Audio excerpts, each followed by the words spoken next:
Kita jumpa lagi di episode lain di program Cakap-Cakap di Prosumo TV.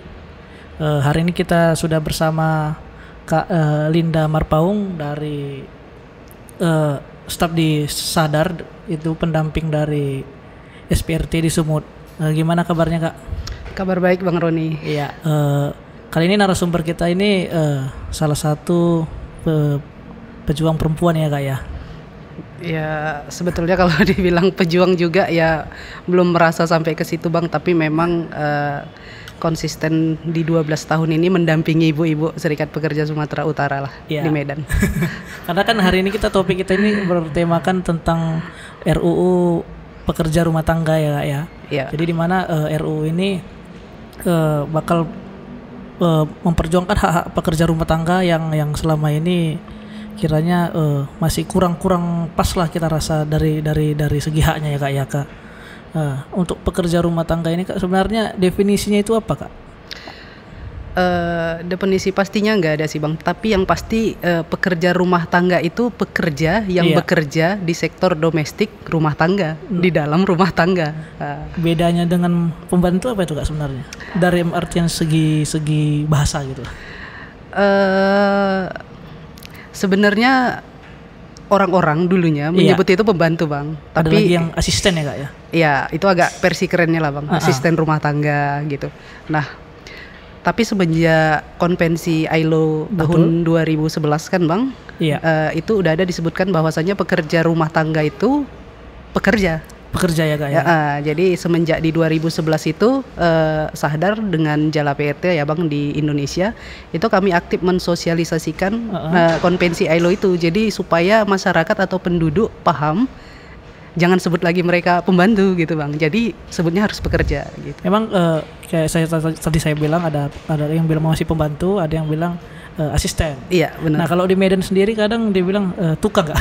Tukang cuci, tukang gosok, tukang ini, tapi lebih tepatnya pekerja ya, Kak ya. Pekerja. Kalau di Medan sebenarnya selain istilah pekerja ada yang lebih populer, Bang. Apa itu, Kak? Di kalangan anggota kita, bidan, bibi Medan. Iya ya. Makanya biasanya kalau misal pun dia umurnya 20, 30, biasanya kita kalau kerja di rumah ada yang kerja dibilang panggil bibi ya, Kak ya. Bibi. Nah, untuk ini kan memperingati Hari Internasional Perempuan ya, Kak ya, dimana salah satu isu yang menarik itu tentang pekerja rumah tangga yang kita bahas tadi, di mana hak-haknya itu masih belum jelas. Sebenarnya, Kak, apa yang diperjuangkan, Kak, dari undang-undang ini, Kak? Kalau RUU PRT itu kan, Bang, cerita sedikit tentang sejarah RUU boleh ya, Bang? Boleh. Jadi RUU PRT itu kan masuk ke DPR itu sejak 2004, Bang. Iya.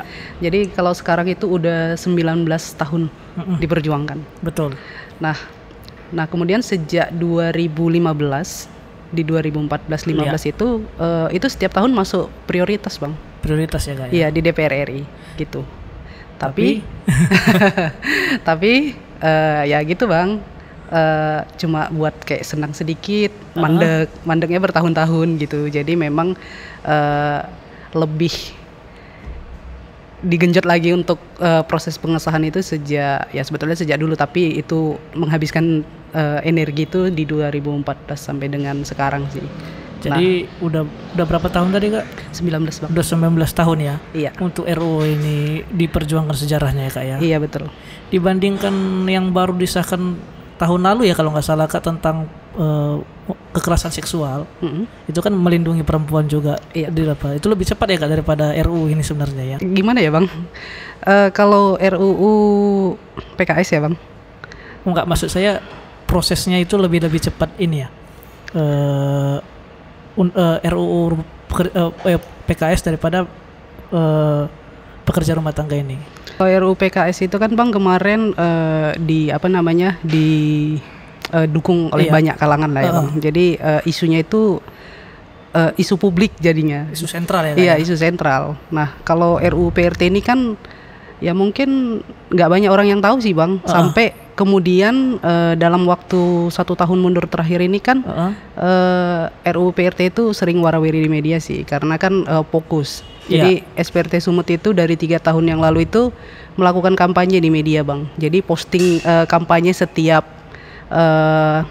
hari bergantian bang, berjaringan. Jadi SPRT Sumut ini berjaringan bang. Ada di Semarang, di Jakarta, Tangerang, kemudian ada di Jogja, kemudian ada juga di Makassar. Jadi kita itu kampanye setiap hari 1 orang atau 2 orang PRT gitu, posting bahan kampanye yang dalam bentuk player gitu bang, ada di Facebook, di Instagram, Twitter gitu bahkan di TikTok juga bang gitu. Cuman tadi kayak saya bilang kan, RUU ini nggak menjadi isu sentral gitu kan kak.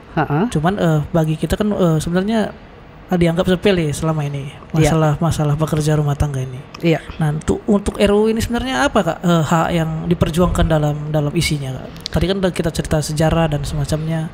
Apa sebenarnya isu sentral yang perlu dilindungi dari pekerja rumah tangga?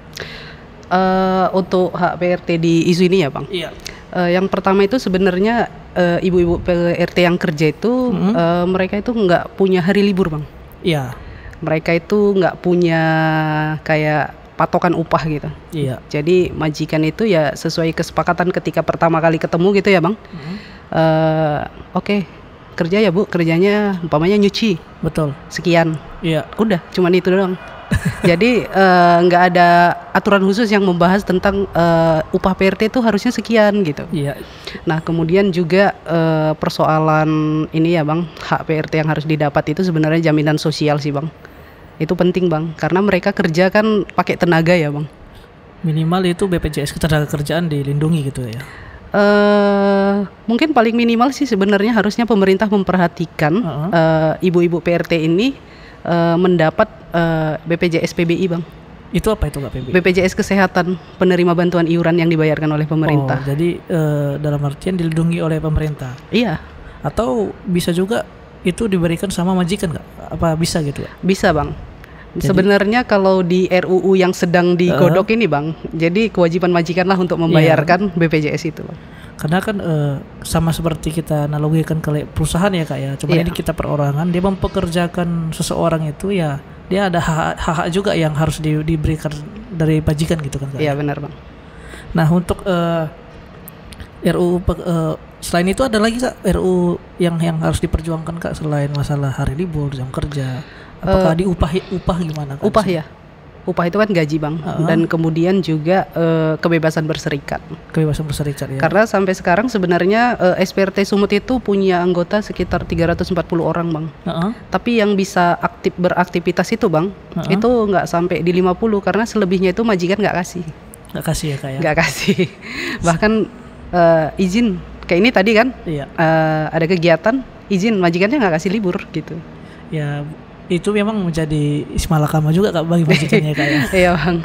Karena itu tadi hak mereka belum tahu, si majikan juga belum tahu apa yang mau dilindungi dari PRT ini, karena selama ini kan dianggap sepele ya kak ya. Iya. Apalagi kita tahu kalau misalnya masyarakat atau misalnya tetangga kita atau keluarga kita tahu ada seseorang bekerja bekerja rumah tangga, itu dianggap sepele kak ya. Itu gimana kak melihatnya? Sebetulnya status sosial penduduk kita sih bang, mereka itu kan lebih kayak menghargai pekerja yang pakai seragam, punya institusi jelas gitu. Nah itu juga sih sebenarnya yang membuat anggota kita itu, tapi dulunya sih bang, kalau sekarang mereka udah teredukasi. Dulunya di awal-awal atau anggota baru itu gini, ketika ditanya orang lain kerjaannya apa, mereka malu untuk nyebutkan kalau mereka bekerja sebagai PRT gitu. Pasti ya kak ya. Iya malu. Makanya tapi kalau sekarang di anggota kita yang udah teredukasi lah ya, jadi mereka ketika disebut pembantu mereka nggak mau bang, mereka langsung tolak. Kami bukan pembantu, kami pekerja gitu. Untuk jadi kan serikat kak nih kak ya. Bedanya serikat dengan organisasi pekerjaan itu apa kak? Kan ada yang istilahnya kayak organisasi yang untuk menyalurkan pekerja-pekerja rumah tangga. Nah itu bedanya dengan serikat apa itu kak, kalau boleh tahu? Kalau serikat ini kan tempat mereka berkumpul lah ya bang, secara organisasi. Tapi kalau yang menyalurkan pekerja-pekerja itu kan agen kayaknya bang. Karena kan di buruh kan ada juga kan ya, kalau kita tahu ya kayak di buruh itu ada juga serikat pekerjanya, cuman dipakai serikatnya untuk misalnya ada pekerjaan di satu tempat itu anggota serikat itu harus bekerja di sana. Mungkin saya mau nanya tentang perbedaannya itu, Kak. Kalau di SPRT Sumut enggak. Jadi kita bukan penyalur. Bukan SPRT, penyalur bukan. Ya. Jadi kita murni organisasi pekerja rumah tangga, gitu bukan ya? Penyalur pekerja rumah tangga. Nah, untuk ini kan karena belum disahkan ini kan, Kak, sebenarnya masih banyak kasus-kasus pekerja rumah tangga baik diskriminasi, eksploitasi. Iya. Baik verbal maupun non verbal gitu kan, Kak. Jadi gimana Kak melihat situasi sekarang ini, Kak? Sebetulnya itu alasan sebenarnya kenapa RUU PRT itu harus segera disahkan, Bang. Iya. Jadi kasus yang Abang bilang tadi kekerasan verbal dan non verbal, bahkan di anggota kita itu sering kejadian, Bang. Jadi majikan itu terkadang untuk memperingati PRT-nya dalam artian umpamanya ini ada kesalahan yang dianggap majikan gitu. Jadi cara si majikan ini ngomongin itu ke PRT-nya pakai kata-kata kasar, Bang. Iya, pasti. Udah nama binatang misalnya. Iya. Gitu ya. Pokoknya ya itu terkadang ibu-ibu itu di anggota kita gini merasa sebetulnya itu mereka kena, Bang, kesininya ketika diucapkan kata-kata itu. Mentalnya kalau kita bilang sekarang. Iya, mentalnya. Dan mereka merasa direndahkan gitu kan, Bang. Tapi mereka memang butuh pekerjaan itu gitu. Karena mereka mereka mengerjakan itu karena memang mereka nggak punya kemampuan lain. Kan sebetulnya betul. Kenapa dianggap PRT ini pekerjaan yang tidak dihargai ya, Bang? Salah satunya anggapan orang-orang jadi PRT itu nggak butuh skill khusus gitu. Padahal sebenarnya butuh ya, Kak ya? Iya, nyetrika, Bang, kalau nggak tahu bisa gosong setrikaan. Sebenarnya analoginya kan, Kak, kenapa orang-orang butuh PRT? Berarti kan dia tidak bisa mempekerjakan apa yang harus dikerjakan itu kan, Kak, seperti nyetrika, cuci baju ataupun beres-beres rumah. Itu kan skill ya, Kak. Iya. Ya? Biarpun skillnya kita bilang kasar lah gitu, Kak. Tetap aja skill ya, Kak ya. Skill lah, Bang. Nah, untuk tadi mungkin sedikit kita masalah upah kan, Kak. Kalau di Medan ini ya, Kak, ya di Sumatera Utara lah gitu, Kak. Rata-rata upah PRT itu berapa, Kak? Yang Kakak tahu? Kalau di rata-rata kan nggak bisa dijawab pasti, Bang. Tapi kalau di anggota kita, ini saya jawab yang di anggota ya, Bang. Di SPRT Sumut itu untuk pekerjaan bersih-bersih rumah ini satu ini ya, Bang, satu lantai. Iya. Itu plus mencuci 2 orang biasanya itu, Bang. Itu ada di kisaran 1 juta sih, Bang. 1 juta ya, Kak? Iya. Nah, tapi itu untuk anggota kita yang sudah teredukasi ya, Bang. Iya. Mereka bernegosiasi di awal gitu.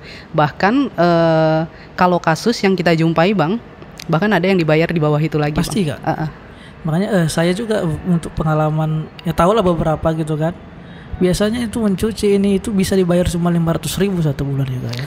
Ada juga, Bang. Itu sangat-sangat rendah sebenarnya, Kak ya. Rendah, Bang. Ada satu anggota kita, Bang. Jadi dia bekerja di 5 majikan. Iya. Dia kerja dari jam 6 pagi. Iya. Pulang jam 9 malam. Jadi di 5 majikan itu ada yang nyuci doang, ada yang bersih-bersih, ada yang ngepel, setrika gitu, Bang. Bahkan di 5 majikan ini, Bang, UMR Kota Medan nggak cukup, Bang. Nggak nyampe ya. Nggak nyampe. Jadi memang ya miris. Jadi dia kayak majikannya itu kayak cuman mesen kayak tadi ya, masak aja dibayarkan sekian ratus gitu, Kak ya. Biasanya gitu ya. Iya, jadi kalau jenis pekerjaannya ya, Bang, yang kita temui. Jadi ada itu PRT itu di Medan, dia cuman bersih-bersih doang. Ada dia yang cuman masak doang. Iya. Ada yang nyuci setrika aja gitu. Ada yang nyuci setrika plus masak. Betul. Gitu. Jadi memang beda-beda, Bang, jenis pekerjaannya. Jadi kalau dia umpamanya bersih-bersih aja gitu, Bang, rumah gitu. Itu ya di bawah 500 ya. 500 ya. Tapi itu setiap hari, Bang, nggak ada hari libur. Iya, ngerti, Kak. Makanya inilah yang diperjuangkan dari RU ini ya, Kak ya. Iya, karena benar, Bang. Kalau kita bandingkan lah dengan luar negeri, apalagi kita tahu banyaknya jadinya PRT itu ke jadi TKW ya, Kak ya. TKW. Jadi ke Malaysia, ke Singapura, bahkan ada yang ke Taiwan gitu kan, Kak. Dimana dibandingkan di sana dan di sini, upah yang mereka hasilkan itu sangat jauh ya, Kak ya. Jauh, Bang. Sangat jauh. Nah, dibandingkan di luar negeri memang rasanya masih sangat jauh untuk upah. Tapi untuk hak sendiri apa yang bisa dicapai, Kak, untuk RU ini, Kak? Nah, kalau di RU PRT ini kan, Bang, di draft itu ya. Iya. Jadi di pasal 11 itu ada disebutkan bahwasanya PRT ini sama dengan pekerja ya, Bang. Iya. Karena kan kalau di Undang-Undang 13 itu kan definisi pekerja itu kan, Bang, ada pemberi kerja, ada upah, ada pekerjaan. Iya. Nah, 3 unsur ini kan memenuhi sebetulnya. Betul.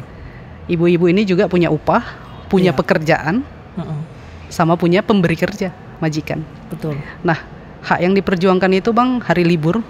Libur ini termasuk libur mingguan, kemudian juga cuti nasional, kemudian juga cuti tahunan Cuti gitu. tahunan. Itu kan mereka banyak yang nggak dapat ya Bang. Nah, kemudian juga kebebasan berserikat. Kemudian juga mereka memperjuangkan tentang harus ada balai diklat dari pemerintah. Kalau dia tenaga kerja, itu kan harusnya ada Bang. Kemudian juga upah layak Bang. Upah layak ya. Iya.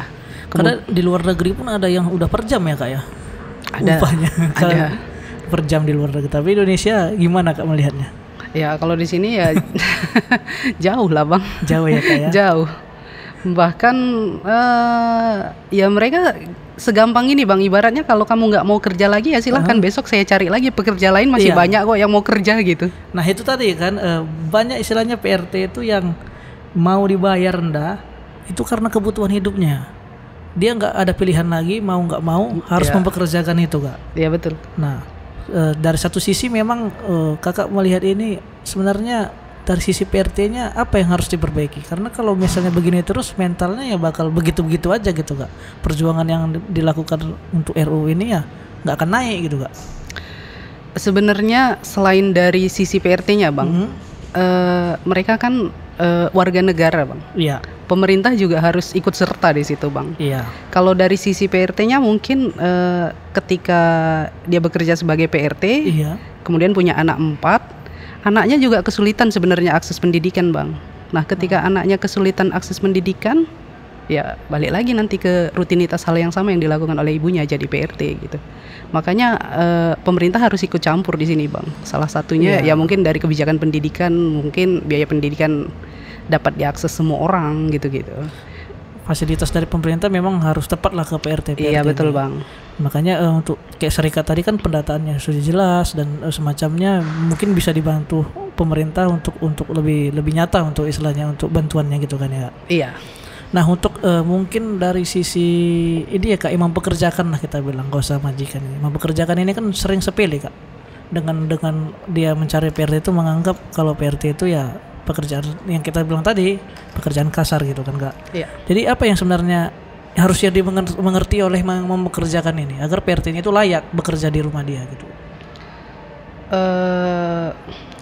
Yang mempekerjakan harusnya juga paham dengan ketika dia mempekerjakan pekerja lain. Garis bawah ya Bang, pekerja, bukan mempekerjakan tenaga untuk bantu-bantu, kan ini persepsinya yang salah sebenarnya Bang. Jadi ketika dia mempekerjakan pekerja, dia harus memenuhi kewajiban dia. Contohnya si pekerja ya jaminan sosial, upahnya layak, kemudian memperlakukan tanpa kekerasan dan diskriminasi gitu Bang. Iya. Contohnya dari segi waktu kerja gitu. Iya. Karena terkadang ada cerita dari ibu-ibu ini, majikannya memang kelihatan baik Bang, tapi sering minta tolong. Contohnya gimana? Tolong belanja ke pasar lah, gitu Bang. Jadi ketika si PRT merasa majikannya baik, dia sungkan untuk menolak permintaan tolong itu Bang gitu. Pasti sering terjadi kayak gitu ya. Iya.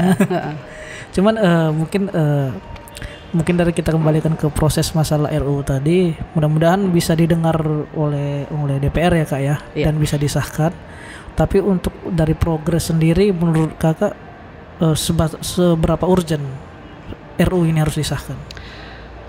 Kalau saya ya Bang, RUU ini harus segera disahkan Bang. Jadi memang DPR jangan lagi menunggu Bang. Jangan lagi menunggu. Karena memang jika DPR tetap berleha-leha nih memperlama RUU PRT disahkan, bakal lebih banyak lagi Bang korban yang jatuh. Ya, gitu. Dari eksploitasi tadi ya. Dari eksploitasi, kemudian juga penyiksaan terhadap PRT dan lain sebagainya. Kita kan dalam 1 bulan kemarin kan ada tuh baca tuh PRT yang dianiaya majikan. Iya banyak. Nah, jadi memang itu Bang, itu nggak bisa menunggu lagi. Memang harus segera disahkan. Memang sering kali kita dengar kayak di luar negeri itu malah lebih diurus ya Kak, diperhatikan kalau kita lihat daripada dalam negerinya sendiri ya. Lupa kita ya. Karena regulasinya udah ada Bang. Iya. Lupa kita dengan yang di dalam sendiri gitu Kak ya. Iya. Jadi selain kekerasan itu tadi juga pelecehan seksual juga rentan terjadi loh Bang. Karena mereka kerja itu kan di ranah domestik Bang, di dalam rumah. Pasti Kak. Iya. Rentan misal iya Kak, gimana misalnya? Misalnya gini Bang, di dalam rumah itu nggak ada siapa-siapa. Iya. Mungkin majikannya dan lain sebagainya, itu rentan terjadi Bang, karena kita pernah punya kasus. Mungkin ini jadi gambaran ya. Jadi ibu ini nyuci nih. Iya. Majikan laki-lakinya selalu nungguin di belakang, duduk. Nyuci kan jongkok ya Bang. Iya. Jadi nungguin gitu. Sampai pada akhirnya si ibu ini ya cari tempat pekerjaan yang lain Bang, karena dia merasa nggak nyaman. Pasti ya. Dan ini menjadi urgent karena RUU ini bakal melindungi itu ya Kak ya semua. Iya. Jadi ketika PRT itu udah punya regulasi hukum, kekuatan hukum, jadi dia bisa bukan membalas lah istilahnya, haknya dilindungi. Iya betul. Sehingga yang mempekerjakan majikan itu tidak bisa semena-mena lagi gitu ya Kak ya. Iya. Karena juga kan Bang, dengan adanya PRT ini kan sangat membantu sebenarnya. Pasti. Pakaian rapi, pekerja-pekerja itu kan berkat ada PRT-nya Bang. Iya. Kemudian juga rumahnya rapi, piringnya bersih, itu kan karena PRT-nya. Betul. Iya. Jadi memang kayak ya ini hubungan simbiosis mutualisme Bang. Jadi memang harus segera disahkan. Nah, terakhir kan mungkin ini Kak pertanyaan kan tujuan RUU PRT ini, harapan Kakak itu apa Kak idealnya supaya hak-hak tadi itu semua dilindungi? Apa yang bisa Kakak sampaikan? Harapan saya dan kami, ibu-ibu Serikat Pekerja Rumah Tangga Sumut, DPR itu jangan menunggu lagi Bang. Memang RUU PRT ini urgent untuk segera disahkan supaya diskriminasi dan kekerasan itu nggak terjadi lagi kepada PRT. Itu ya Kak ya, yang paling penting ya. Dan upah bisa naik lah istilahnya sesuai dengan kebutuhan PRT gitu ya Kak. Ya paling tidak dengan adanya undang-undang ini kan PRT terlindungi ya Bang. Jadi udah punya payung hukum dan hal-hal yang mengikat dan melekat atas pekerjaan itu atau kata-kata pekerja yang akan menjadi milik mereka ya disesuaikan dengan kondisi gitu. Oke, mungkin itulah yang bisa kita cakap-cakapkan di sini Kak ya. Ini kan program cakap-cakap ya Kak ya. Iya. Apapun yang kita cakapkan ya mungkin bisa mengedukasi untuk masyarakat dan yang melihat lah istilahnya. Iya Bang. Nah ini kita makasih Kak dengan kehadirannya Kak ya bersama Kak Linda ya Kak ya. Iya Bang. Jadi di program cakap-cakap ini mungkin dapat ditonton dan di like dan di subscribe untuk episode kali ini. Oke, terima kasih.